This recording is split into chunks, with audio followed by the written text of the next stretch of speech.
Bueno, tengan todos ustedes muy buenas tardes y bienvenidos a esta segunda jornada del programa de actualización del Código Civil y Comercial de la Nación, que comenzará con el módulo 3 este día, sobre teoría general, hechos y actos jurídicos y de las obligaciones. En esta oportunidad el sistema sería igual que el anterior. Aproximadamente a las 17 horas, la doctora lo anunciará, será un corte como les dijo anteriormente Leticia, estirar las piernas y para dar continuidad a la jornada. En esta oportunidad, este módulo estará a cargo de la doctora María Isabel Benavente, juez de la Cámara Nacional de Apelaciones en lo Civil de la Capital Federal, profesora regular adjunta de la Universidad Nacional de Buenos Aires, profesora titular de la Universidad de Palermo y de la Universidad de Concepción del Uruguay de la provincia de Entre Ríos, autora y coautora de trabajos publicados en revistas especializadas. Asimismo, colaboró en una subcomisión del anteproyecto del nuevo Código Civil y Comercial de la Nación. Voy a dejar entonces en manos de la doctora Benavente para dar comienzo a la jornada. Bienvenida, Rosy. Bueno, muchas gracias a todos. Para empezar, les cuento, no es un tema para 2:30 de la tarde cuando salieron corriendo y tienen que venir acá. Es un tema que, prométanme que yo le voy a poner onda, pero ustedes también, porque es un tema bastante denso, es intenso. Pero bueno, ustedes mejor que yo saben lo importante que es esto. No solamente por invitarme, sino también por recibirme y demás. Bueno, son cosas que se estiran. Bueno, vamos a empezar con la teoría general de los hechos y actos, para después hacer los puntos más importantes, o que me parecieron más importantes, de la teoría de las obligaciones. El primero que se esté por dormir, levante la mano, ¿sí? Y entonces, o me dicen, no, sigamos con otro tema, no tengo ningún problema. El problema es que, el único problema es el tiempo, que es demasiado contenido, intenso y escaso. Pero bueno, todos sabemos que esto es importantísimo porque las relaciones jurídicas, o las situaciones jurídicas, pero básicamente las relaciones jurídicas, se sustentan en este esquema. Yo cada vez que tengo que dar esto, les hago un pacto, es un contrato de adhesión, porque yo les digo que si yo solamente en algunos puntos doy las diferencias, yo doy por sentado que ustedes van a completar con todo lo que saben. Pero quizás hay algunos de ustedes que no hace mucho que vio esto desde la facultad, o quizás no se dedica al derecho civil, porque tengo entendido que hay gente que viene de otras disciplinas, que tiene otros trabajos, con lo cual entonces es bastante difícil frente a un auditorio heterogéneo poder conformarlos a todos. Así que bueno, voy a ir mezclando. Voy a tratar de hacerlo lo más rápido posible para tratar de completar la mayor cantidad de contenidos. Pero eso no significa que, si ustedes ven que voy muy rápido, que hablo muy rápido, también levanten la mano. Entonces, es, digamos, el único recurso que ustedes tienen, porque micrófonos no hay para todos. Entonces, ustedes si se duermen o algo, ya saben, levanten la mano y yo entiendo. ¿Estamos? Bueno, primero y principal, vamos con la siguiente. Yo acá encima me encuentro con un problema, y es que yo no manejo la cosa, no timoneo, con lo cual es difícil ir para atrás y para adelante, con lo cual vamos a tener que requerir el auxilio del señor que está atrás y que va a tener que estar atento, pobre, a todas estas contingencias. Bueno, por empezar, entonces, vamos a la siguiente diapositiva. El señor va a tener que ir corriendo, porque hay mucho así, en principio, cuando nosotros sabemos qué es un hecho y qué es un acto, ¿qué se modificó entre hechos y actos?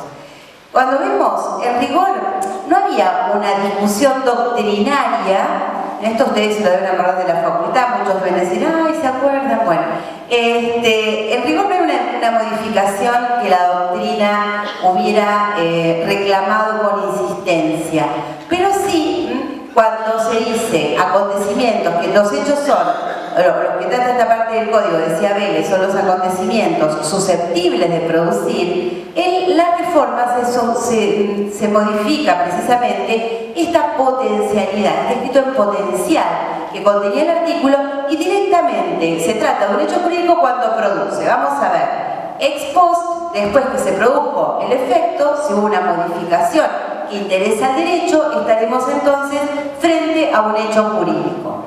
Otra modificación importante que trae esta norma a partir del 257 es que, ¿se acuerdan cuando se mencionaba alguna adquisición, modificación, transferencia o extinción de derechos y obligaciones?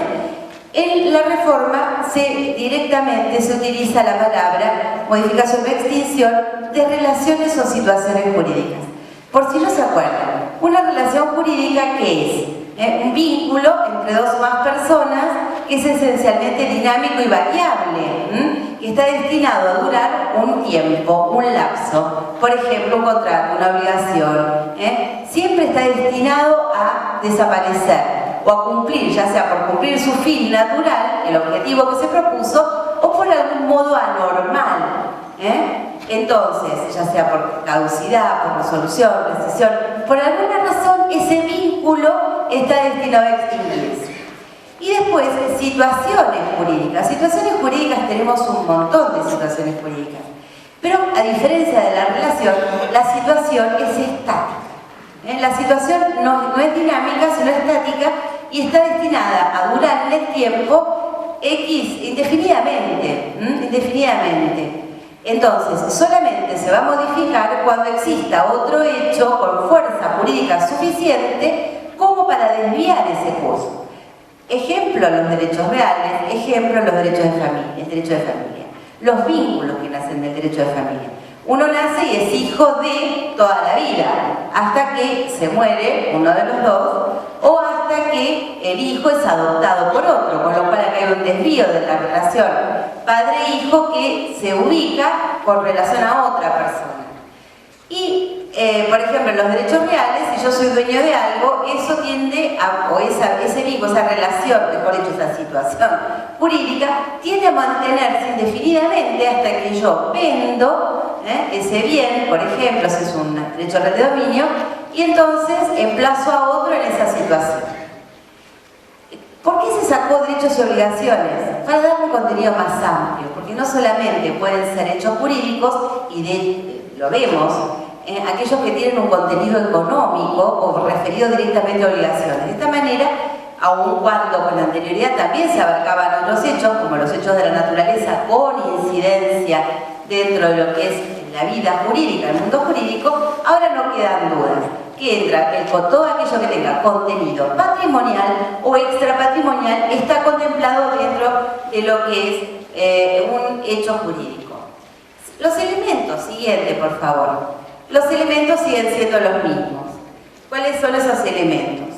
Los elementos, ya sabemos, son elementos internos, discernimiento, intención y libertad, y el elemento externo que es la forma. Siguiente. A ver, ¿qué es decíamos entonces, los elementos del hecho voluntario, que es discernimiento, intención y libertad, tienen también como contrapartida los hechos involuntarios. ¿Cuándo se reputan involuntarios? Ya lo sabíamos. Cuando están privados de razón, Bell llamaba pérdida accidental de la razón, cuando se trataba de un hecho ilícito ejecutado por un menor de 10 años o un hecho lícito o un acto lícito, perdón, por un menor de 13. Acá tenemos la primera modificación. Los otros dos supuestos siguen siendo los mismos que en el código anterior. Por eso yo, quiero traerles un poco de tranquilidad. Yo sé que en algunos temas, familia, por ejemplo, vamos a tener que estudiar todos mucho. Hay muchas cosas que cambian, pero con esto no se van a llevar sorpresas muy, muy importantes, salvo, ya vamos a llegar a qué partes, porque en general se recogió mucho la experiencia de la jurisprudencia, se recogió mucho las críticas que se le hacían a Vélez por la doctrina. Entonces, no tiren los libros, siempre digo lo mismo, porque muchos están preocupados por eso. ¿Qué hacemos con todos los libros que tenemos? Bueno, no los tiren. miren, eso sí, préstenle mucha atención a la letra chiquita o a los párrafos que estaban vieron que venía el párrafo grande y un párrafo chiquitito, como que era la opinión del autor tratando de dirimir alguna contienda, algún debate entre los autores que citaba. Préstenle mucha atención a esa parte. El hecho de que no tenga notas tampoco los tiene que asustar, porque en esta parte, yo les voy a decir un secreto, que queda entre ustedes y yo, ¿no? O sea, de acá no sale. Esta parte, sobre todo hechos y actos jurídicos, se siguió mucho en el Código Civil Italiano del año 42. Así que si en la biblioteca acá o alguien pueden tener a Betti, a Messineo, a Santoro Passarelli y demás, pueden consultar esos autores, porque yo entiendo que por ahora tenemos códigos comentados y no hay una interpretación armónica de todo esto, pero bueno, sepan de dónde sale, pero no lo divulguen porque quedan entre nosotros, ¿no? Bueno, ¿qué pasa con los hechos involuntarios? Nosotros sabíamos que en el 907 Vélez había establecido que cuando un hecho era involuntario, obviamente el autor no era autor jurídico porque le faltaba el elemento voluntario del acto, pero respondía no a título de responsabilidad, sino a título de enriquecimiento sin causa. ¿Se lo acuerdan?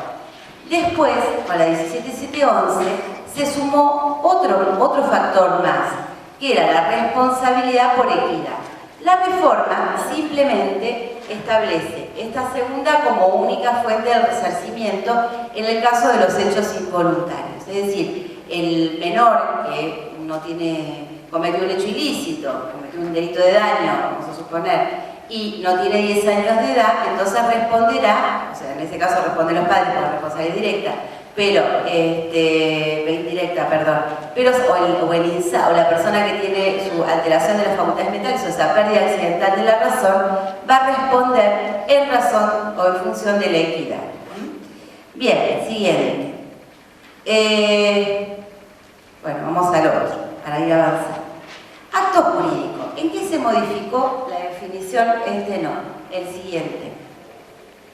¿En qué se modificó la definición de acto jurídico, esa que nos hacían estudiar de memoria del 944? Sigue siendo un acto voluntario lícito porque es la definición. Digamos, en la comunidad jurídica, en todo el derecho comparado, siempre el acto jurídico por definición es un acto voluntario lícito y que tiene un fin inmediato. Esta palabra fin inmediato nosotros sabemos toda la connotación que tiene y las que le sumó la reforma, como enseguida vamos a ver. Lo único que, en cuanto, o sea, se mantiene esa estructura de la definición, con la diferencia que en lugar de hablarse también de derechos y obligaciones, se habla de relaciones o situaciones jurídicas. Siguiente, y la otra también. Vamos a ver cuáles son ahora los elementos del acto jurídico. El otro. Los elementos del acto jurídico. Siguen siendo los mismos, pero ustedes ven acá un infiltrado. ¿Por qué digo infiltrado? Porque la causa, generalmente, los autores clásicos nuestros, cuando digo autores clásicos me estoy refiriendo a Chambías, Salvat y demás, no consideraban a la causa como un elemento estructural del acto jurídico. Hoy en día no hay duda porque el código, siguiendo a los autores más modernos, por ejemplo, incluso Borda también, que no es tan moderno, pero sí consideraba que la causa es un elemento estructural del acto, siguiendo a Brevia, siguiendo a Vidal Escalada, se toma como elemento estructural. Y eso vamos a ver con qué sentido y función. ¿Qué modificaciones trae el proyecto con relación a los sujetos? Siguiente. Bueno, acá hay un error que si hubiera tenido yo el comando lo hubiera podido zafar, pero no. Bueno, en primer lugar, en cuanto al sujeto, introduce una teoría general de la representación. La teoría general de la representación era reclamada, sobre todo modernamente, por los autores de derecho civil, porque se decía que Vélez, claro, era producto también de la evolución de su época. No había conocido más que la representación a través del mandato, o que tenía alguna confusión, que a veces parecía no ser tal confusión. Tenía unos destellos en los que aparentemente figuraba como, o se podían vislumbrar elementos comunes a los tipos de representación. ¿Qué representación conocemos nosotros? la representación legal, la de los padres y tutores, conocemos la representación orgánica, quienes representan a las personas jurídicas, y conocemos la representación voluntaria. Cuando nosotros nos hablan de representación voluntaria, inmediatamente, ¿qué decimos? Inmediatamente pensamos en el mandato. Pero no solamente el mandato, es la siguiente, no, la otra. No solamente el mandato es fuente de representación, puede haber gestión, puede haber otras maneras de encomendarle a otro, de darle instrucciones para que actúe en interés del representante. Y esto es lo que ha llevado a la doctrina a hacer esta distinción entre el aspecto interno del encargo y el aspecto externo, o sea, la investidura. La investidura puede ser un mandato, hecho en escritura pública cuando es necesario para un juicio, por ejemplo, pero puede no ser, pueden ser instrucciones verbales u otra manera de representación de otro. Bueno, esto hace, nosotros sabemos que existe el mandato siguiente, con y sin representación. Cuando nosotros hablamos de mandato con representación, vamos a hablar entonces de instrucciones, escritura y demás. Cuando hablamos de mandato sin representación, inmediatamente ¿qué nos imaginamos? La convención de testaferro, mandatario oculto. Entonces, ahora, con esta parte general de la representación, que está dentro de la teoría general de hechos y actos jurídicos, entonces solucionamos un montón de situaciones que antes no tenían un lugar específico. Bueno, fíjense, siguiente por favor. Este código regula, entre otras cosas, y en mi representación, acuérdense que estamos viendo los elementos del acto, la representación aparente. Representación aparente que nosotros, de hecho, hasta intuitivamente, la veníamos concibiendo de esa manera. De hecho, los tribunales estaban fallando de esa manera en materia de responsabilidad.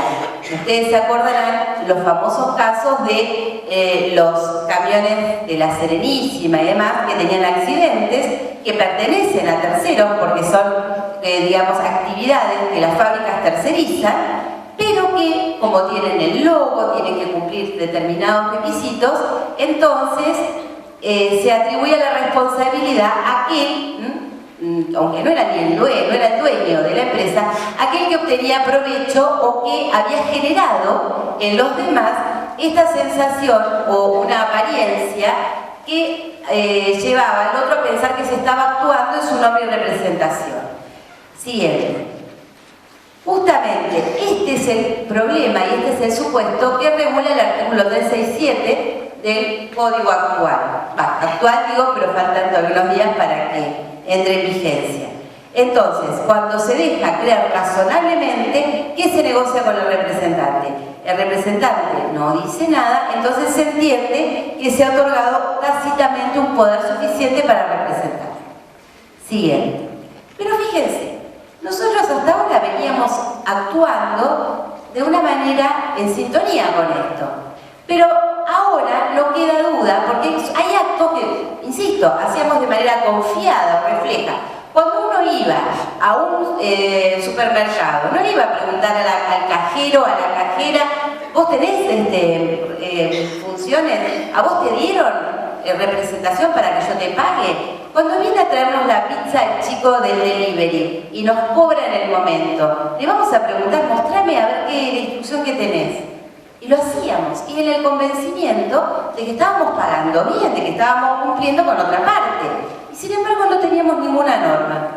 Bueno, vamos a ver los supuestos que menciona ahora el artículo 367 y siguientes para darnos cuenta que estos casos que vivíamos cotidianamente ahora sí están contemplados. Acuérdense, muchos de ellos provienen del derecho comercial, pero vamos, estamos unificando el Código Civil con el de comercio. Entonces, en muchos supuestos vamos a ver que se incorporan figuras o modos, o se dan vuelta a criterios de civil para comercializarse, como digo yo. ¿Por qué? Porque hay cosas que eran típicas del derecho civil, típicas del derecho mercantil o comercial, y ahora vamos a ver cuál de los dos se la puja gana para tener un código único y uniforme aplicable a ambas áreas. Bueno, lo que les decía, quien de manera notoria tiene la administración de un establecimiento abierto al público, se entiende que es apoderado para todos los actos propios de la gestión ordinaria. Siguiente. Los dependientes que se desempeñan en establecimientos están facultados también para lo mismo. Siguiente.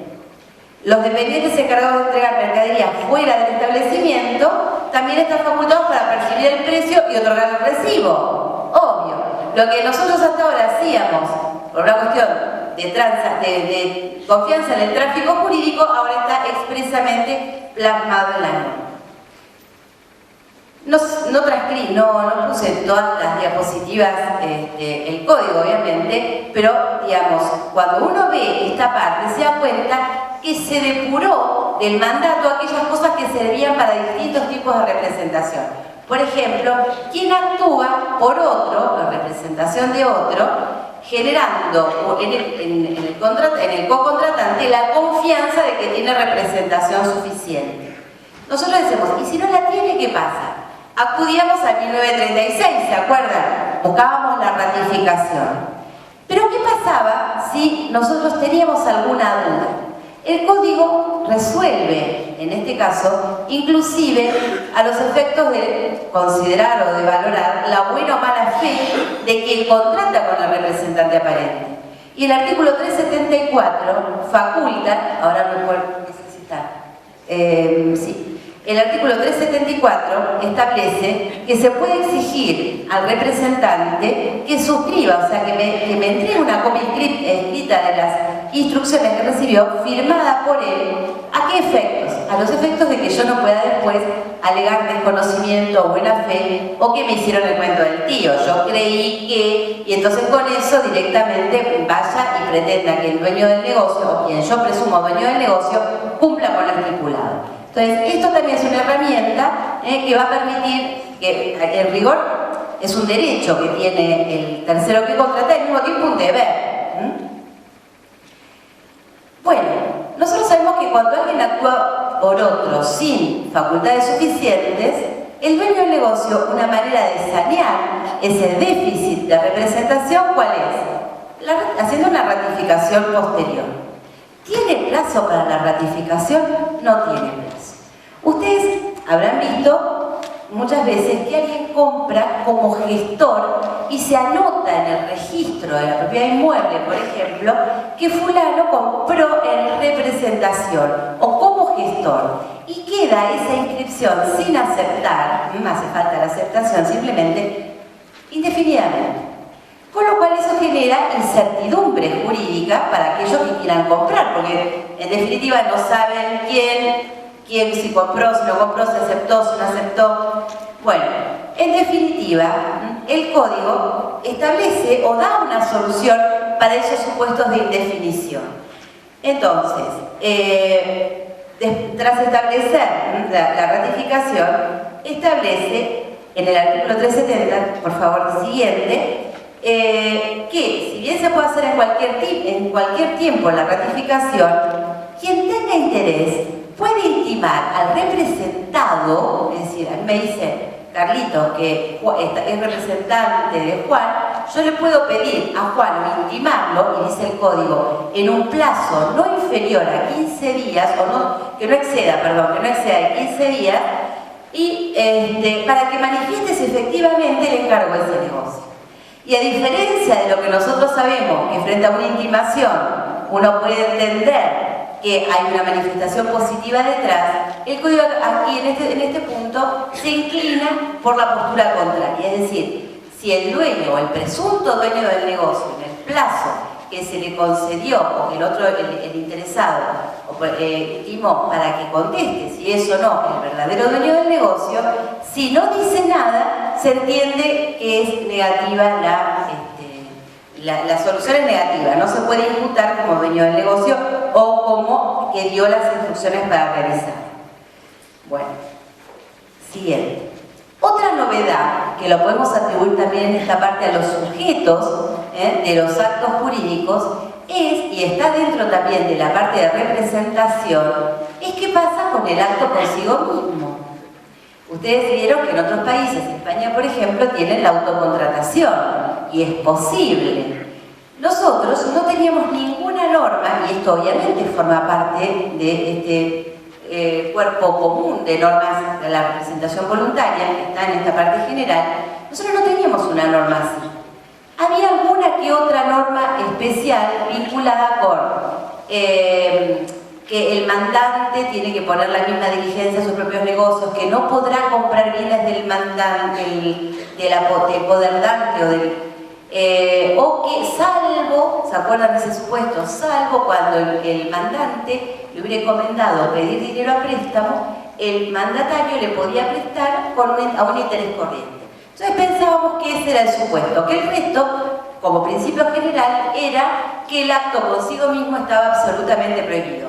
Que el mandatario, decíamos siempre, no podía comprar bienes del mandante, era un principio, una prohibición, con lo cual de ahí inferíamos que no se podía. Y si una misma persona reunía en sí la calidad de apoderado de dos sujetos, tampoco podía, en representación de uno y de otro, otorgar o realizar un negocio entre sus representados. El principio que establece este código es el principio negativo. Nadie puede, en representación de otro, efectuar consigo mismo un acto jurídico, sea por cuenta propia de un tercero, pero agrega, sin la autorización del representado. Puede, sin la conformidad del representado, aplicar fondos o rentas obtenidos en ejercicio de la representación a sus propios negocios o a los ajenos confiados a su gestión. Entonces, tenemos como un principio general una negativa rotunda. Nadie puede.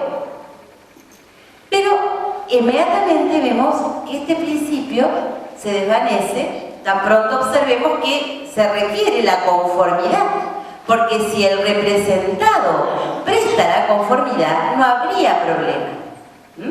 Entonces, es un principio engañoso. En principio, el acto consigo mismo, yo lo formularía al revés, nadie puede sin la conformidad, pero no es que hay una negativa rotunda. Siguiente. Siguiente y siguiente. Vamos a ver, eso en sujetos son las novedades más importantes. Vamos a ver en objeto. ¿Qué se cambió del objeto? En principio, nada, o casi nada.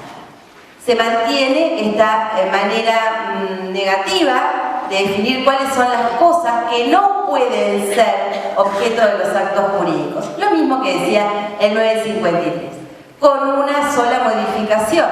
¿Cuál es la modificación? Nosotros sabemos que este es un código que está pensado a partir del hombre como centro del derecho, eje del derecho, y a partir de los tratados de derechos humanos. Entonces, en esta parte, árida como pocas, creo que ganan los derechos reales nada más, se filtra también donde puede todo lo que es derechos humanos. Y acá tenemos que se considera prohibido, dice, cuando es contrario a las buenas costumbres, al orden público, o lesivos a los derechos ajenos, o lesivos de la dignidad humana. Entonces, siguiente.